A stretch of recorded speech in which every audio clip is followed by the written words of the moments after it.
¿Qué tal, amigos? Hoy es un día importante para España. Hace hoy 20 años que los españoles nos dimos una Constitución. Por ella se ha regido la vida política y la convivencia de los españoles hasta hoy.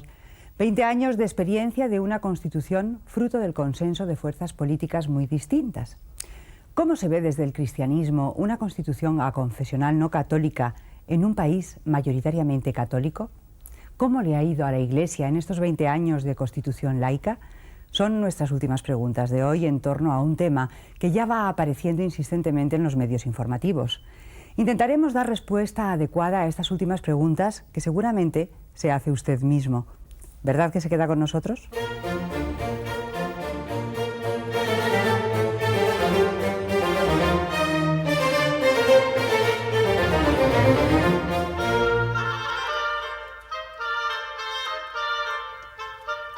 El 6 de diciembre de 1978, el pueblo español votó mayoritariamente el texto de la Constitución española.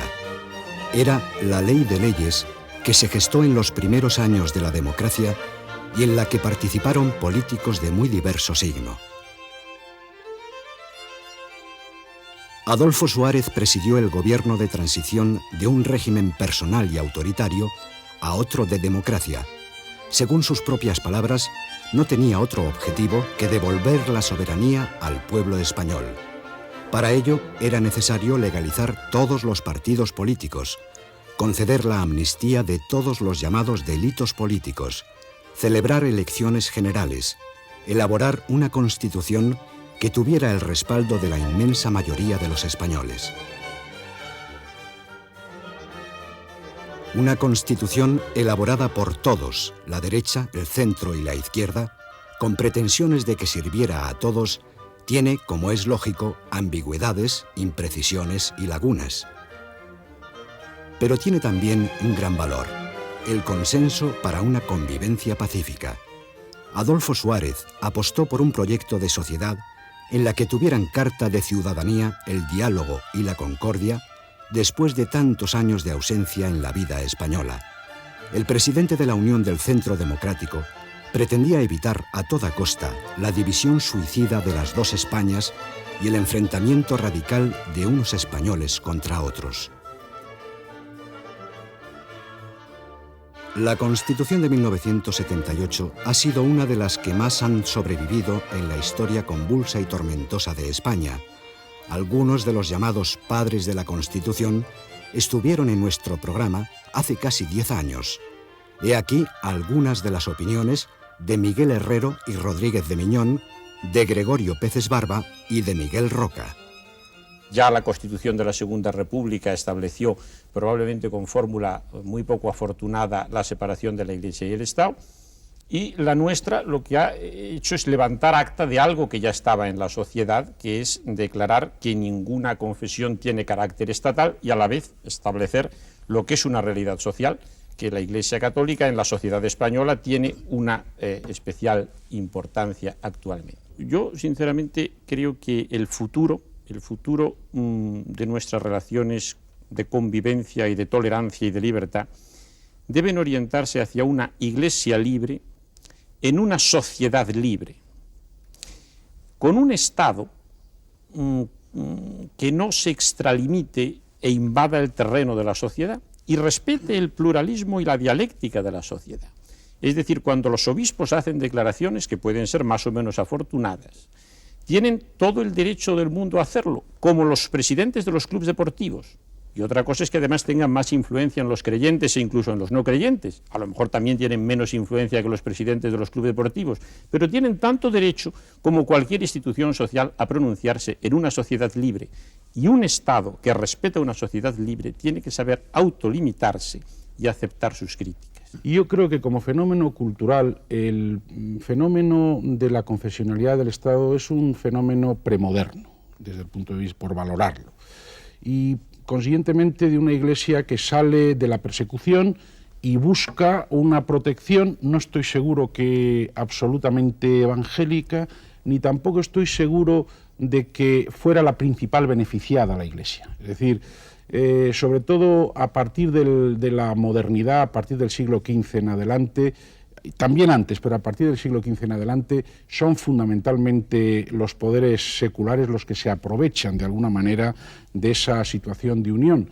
E incluso hay que decir que cuando ya empieza el momento de la subjetividad, el momento de la modernidad, cuando empieza ya a aparecer la libertad religiosa, pues el fenómeno confesional es un fenómeno que va siendo residual, lo que pasa es que los fenómenos residuales a lo largo en la historia tardan mucho tiempo en acabar o en concluir, pero yo creo que hay una agonía de la confesionalidad o una utilización de la confesionalidad por parte de los poderes seculares. Fíjese usted, por ejemplo, que hay en Francia, y creo que en España también, pero en fin, en Francia hay una cierta derecha partidaria de la unión entre la Iglesia y el Estado que estimaba a la Iglesia no por sus valores espirituales, sino por la idea de orden, que estoy pensando en Morras y en lo que supone el morrasismo. En ese sentido, yo creo que la superación de esa es la culminación de la modernidad y que desde el punto de vista religioso eso es muy bueno para la Iglesia. Entonces, el fenómeno religioso, desde el punto de vista cultural, de cultura política y jurídica, prescindiendo del fenómeno religioso de la fe, que no es el que nos congrega en este momento aquí, pues se contempla en una sociedad pluralista, es uno de los valores superiores, en una sociedad libre, con existencia de libertad religiosa, pero una libertad religiosa que comprende, por un lado, desde el punto de vista institucional, la no confesionalidad del Estado o la afirmación, yo creo que más prudente, de que ninguna confesión tiene carácter estatal y, sin embargo, el reconocimiento del hecho religioso como un fenómeno que los poderes públicos no pueden ignorar. La verdad es que la sociedad no se ha caracterizado en muchos y muchos siglos por su tolerancia, por su capacidad del ejercicio de la libertad. Y yo pienso que la historia de la sociedad ha sido precisamente esto, es decir, la búsqueda de fórmulas de convivencia alrededor de los valores de la tolerancia y del ejercicio de la libertad. Y poco a poco pues, ha ido avanzando y han habido sus épocas de oscurantismo y han habido sus épocas brillantes y impulsos novedosos, se han seguido impulsos que lo frenaban y obviamente el fenómeno religioso estaba ahí, conformando y recibiendo a la vez. Era un elemento dinámico, activo y también pasivo que recibía los impulsos de esta sociedad en evolución. Y pienso que la historia nos satisface porque todos somos herederos de una historia y los hechos positivos muy a menudo han requerido de hechos negativos anteriores para que se produjeran. Por lo tanto, lo que sí que podemos decir es que en el momento actual nosotros nos hemos limitado, de hecho, a constatar el deseo de la libertad, de la tolerancia, como bases de la convivencia. Y ahí está también imbricado de una manera clarísima todo lo que ha sido la propia evolución del fenómeno religioso en España. Yo entiendo que la apuesta de futuro va a ser a favor del papel de la sociedad en frente de los poderes públicos. La sociedad tiene que reforzarse. Y ahí hay, evidentemente, pues una dimensión religiosa importante, en tanto en cuanto la sociedad se expresa también desde su dimensión íntima y desde su dimensión religiosa, y hay unas palabras y unas opiniones que van a conformar también el sentir común de la sociedad. Por tanto, pienso que en el ejercicio de esta libertad y en el ejercicio de esta primacía de la sociedad en frente de los poderes públicos hay una gran posibilidad de construir una sociedad convivencial que arrincone para siempre lo que han sido nuestras manifestaciones más frecuentes de intolerancia, de intransigencia, que han estado casi siempre en el origen de nuestras confrontaciones civiles. Mientras su elaboración, se alzaron voces dentro de la Iglesia española que ensalzaron sus valores de tolerancia, diálogo, convivencia, etc. Pero no faltaron voces que criticaron algunos aspectos rechazables contenidos, como de Rondón, en el largo texto constitucional. El cardenal primado de entonces, don Marcelo González Martín, lanzó la primera crítica en una homilía pronunciada en el Tríduo en honor de la Virgen del Alcázar de Toledo. Dijo que era un obstáculo insalvable votar sí a una constitución que afirmaba que el Estado regulará la disolución del matrimonio. Días después, en una pastoral a la que se adhirieron otros 8 obispos, consideraba muy grave una constitución agnóstica que se sitúa en una posición de neutralidad ante los valores cristianos de bautizados, de cuya inmensa mayoría no consta que haya renunciado a su fe. En el programa Últimas Preguntas, don Marcelo hablaba ante los padres de la Constitución sobre un futuro cargado de esperanza. Yo miro el futuro con enorme optimismo, Por dos razones. Primero, porque creo en la fuerza intrínseca del hecho religioso por sí mismo, que es indestructible, en cualquier parte del mundo. Puede ser eliminado por la violencia o por el hedonismo, en que cae una sociedad como cae una persona. Pero es transitorio eso siempre. Y luego, aparte de eso, es por los resultados que produce siempre. Vuelve a las conciencias de los hombres. Algo está cambiando aquí. Aparecen por todas partes grupos de jóvenes que quieren vivir la religión con una enorme integridad en su interior y con un sentido profundo de Evangelio y de Cristo. Luego vendrá después su actuación política como consecuencia de su creencia o no. En la mayor parte de ellos se produce. Pero por lo pronto están atravesando una época nueva en Francia en que se produce como el reencuentro de muchos grupos juveniles con el hecho religioso en su auténtica pureza. Esto se ha puesto de relieve en este viaje último del Papa en Francia. En Alemania yo voy con alguna frecuencia por allí y lo he visto igualmente. Y los seminarios alemanes están cada día con más vocaciones para el sacerdocio. De manera que hay una reacción positiva y se ve como el fundamento de un mayor conocimiento y estimación del hombre, desde un punto de vista humano y estrictamente religioso también. Pero lo religioso ya no se vincula a formas políticas, ni a partidos, ni a tendencias. Se vincula mucho al Evangelio, con el cual quieren vivir en vida de oración. Hay muchos grupos de jóvenes que viven vida de oración. Volviendo a aquel año 1978, el año de la Constitución, hay que constatar cómo la sociedad española entendió que aquella Carta Magna es el cimiento de un nuevo edificio en la vida nacional. No se esperaba de ella que fuera la medicina que curara todos los males, ni el maná que saciara todas las apetencias. Hace 20 años los españoles se encontraron con la posibilidad de estrenar una nueva casa, la Constitución de la Democracia. Con rincones oscuros y con piezas mejorables, la Constitución ha tenido el mérito de ser habitable. Ha servido para vivir y, lo que es más importante, para convivir. ¿Qué tal, amigos? Todos los españoles saben que dentro de unos días cumple nuestra Carta Magna 20 años.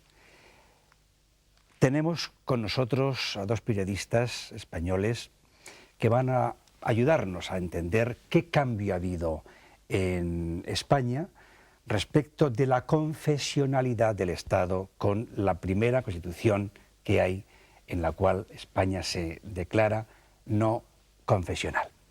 Bienvenidos, don Ramón Pi, don José Luis Restán. Hola. Bien hallados. ¿Qué cambia en España cuando hace 20 años comienza a tener vigor la nueva Constitución española? Bueno, antes querría hacer una levísima precisión. No es la primera Constitución. Es verdad. La Constitución de la República sí. Declaró la no confesionalidad del Estado. Pero bueno, ¿qué cambia? Cambia otra manera de ver las relaciones del Estado con la estructura jerárquica de la Iglesia. Con la Iglesia entendida como sociedad perfecta. Y luego, a mí me parece que para lo que ha servido ha sido para que vayamos comprendiendo de qué calidad, de qué madera estaba hecho el catolicismo de muchos de nuestros compatriotas, porque hemos estado menos cómodos. Y entonces, pues se ha visto a lo largo de estos 20 años cómo iba reaccionando la sociedad española, España católica, la sociedad católica española, ese 90 y pico % de bautizados que tiene nuestra sociedad, etcétera, pues nos ha servido el hecho de que la Constitución declare la no confesionalidad del Estado, a pesar de que hace una mención expresa a la Iglesia católica. Reconoce que los poderes civiles tienen que tener unas especiales, peculiares relaciones con la Iglesia católica, atendiendo precisamente a la sociedad española, que es mayoritariamente, muy mayoritariamente católica. Bueno, pues hemos podido ver cómo era nuestro catolicismo. No está mal. Sí. Hombre, yo creo que aunque es verdad que se ha producido una especie de crujido en las vigas y en las cuadernas de esta nave de la Iglesia en estos años, porque el contexto efectivamente cambiaba, como decía Ramón, yo creo que a la larga, y no solo a la larga, sino ya estamos pudiendo ver los efectos benéficos que para la propia Iglesia tiene esta situación. ¿Por qué? Porque esto también significa liberarse de una tutela que podía tener su aspecto favorable, pero que a la larga tenía también, digamos, encadenaba de algún modo a la Iglesia. Yo creo que esta situación permite a la Iglesia moverse con una libertad para situarse frente al Estado, frente a la sociedad, frente a los diversos poderes y agentes de la vida social, de la vida nacional, y le permite ser más fiel a su misión, le permite dirigirse también a una parte de nuestro pueblo pues que se ha podido alejar o que no se concibe a sí misma como perteneciente a la tradición cristiana, aunque siga siendo ampliamente mayoritaria, pues con una autoridad, con un peso y con una libertad mayores. O sea que yo creo que a la larga, en ese sentido, el tener un Estado laico que no laicista, que se ha podido ser también una tentación de los gobernantes, no es un problema de la Carta Magna, sino de los gobernantes, pues es bueno para la Iglesia. De modo que se puede decir que la Iglesia pierde en poder, pero gana en libertad y por tanto en eficacia espiritual. Bueno, no está mal, no está mal como resumen, a mí no me parece mal. Eso del poder también es relativo, porque en los años por lo menos que yo he vivido y que he tenido oportunidad de presenciar como protagonista, como ciudadano de este país, el poder solo lo tenía uno, ¿eh? Sí. O sea, que las cosas como son. Pero delegaba. Y no era la Iglesia. Sí, desde luego, delegaba. Pero precisamente por eso se daba una confusión, que encima la Iglesia no tenía el poder, pero podía aparecer o podía presentarse de una manera distorsionada como que lo tuviera, o como que tuviera una posibilidad de influencia que luego en la realidad pues no era tal. En ese sentido es en el que yo creo que el deslindarse los papeles permite clarificar las cosas, y aunque ya digo, es evidente que ha habido situaciones que han sido dolorosas y que han provocado crujidos, ¿no?, en la nave, pero yo creo que a la larga eso es positivo. La situación actual de separación, de no tutela del Estado a la Iglesia, puede llevar, y de hecho ven si lleva o no lleva, a que el católico sea católico, quizás seamos menos, pero quizás con un cierto entusiasmo por el catolicismo, quizá luchando porque es más incómoda la situación, pero siendo algo más sal de la tierra, luz del mundo, fermento en la masa, que es lo que el Evangelio propugnaba en palabras de Jesús. Yo creo que sí, sobre todo porque lo que producía la situación de confusión entre el Estado y la Iglesia en el Estado confesional, con el Concordato del año 53, lo que producía era una imagen, a mi modo de ver, distorsionada de la realidad. Es decir, que mucha gente tenía la sensación de que estaba prácticamente todo hecho y que no tenían que preocuparse de gran cosa. Pasaba una cosa parecida a la que ocurre con las familias que llevan al niño a un colegio de curas y se desentienden de la formación religiosa de sus hijos, porque para eso ya están los curas.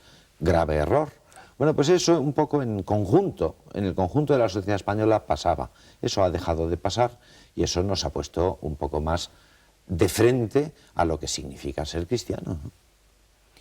Yo creo que aunque un Estado tratase de inspirarse en lo que es la doctrina del cristianismo, aunque una legislación, supuestamente pues porque los legisladores así libremente lo quisieran, reflejase más adecuadamente lo que es el punto de vista de la Iglesia sobre el hombre, sobre la moral, sobre la vida, eso nunca sería coartada para que el cristiano deje de vivir personal y conscientemente su fe. Pero efectivamente, al estar clarísimo que no es así, las cosas se viven a la intemperie, por así decir. Viviendo a la intemperie uno se ve probado, pero efectivamente, como decía Ramón antes, se han visto los quilates de nuestro catolicismo, se han ajustado las dimensiones de las cosas, podemos caminar ahora con una conciencia más exacta de por dónde hay que ir, de lo que somos, de nuestra grandeza y de nuestra debilidad. Decía San Agustín que benditos los errores y las herejías porque hacen que los pensadores, los teólogos, se esfuercen más en ver dónde está la verdad y no duerman en laureles. Yo lo aplicaría ahora, con su permiso, a la situación actual. ¿A la Constitución como error? No, a la situación que la Constitución laica ha establecido en España para la Iglesia, es decir, bendita situación más incómoda, porque pide a los católicos que quieran seguir a Jesucristo llevando cada día su cruz en una situación más incómoda, pero sí con más libertad y sabiendo que como Él pueden ser signo de contradicción. A mí han tenido la gentileza de dejarme estos últimos momentos para darles una buena noticia. Mañana, en toda España, se celebrará por la noche la gran vigilia de la Inmaculada. La Virgen nos convoca para que asistamos todos a esta gran vigilia. Ella nos urge a que nos convirtamos y a la movilización del laicado. En Madrid se celebrará a las 10 de la noche en la Basílica de la Merced para los hombres y jóvenes, y para las familias en la Catedral de la Almudena y en la Basílica de Jesús de Medinaceli. No dejemos de asistir, ella nos espera.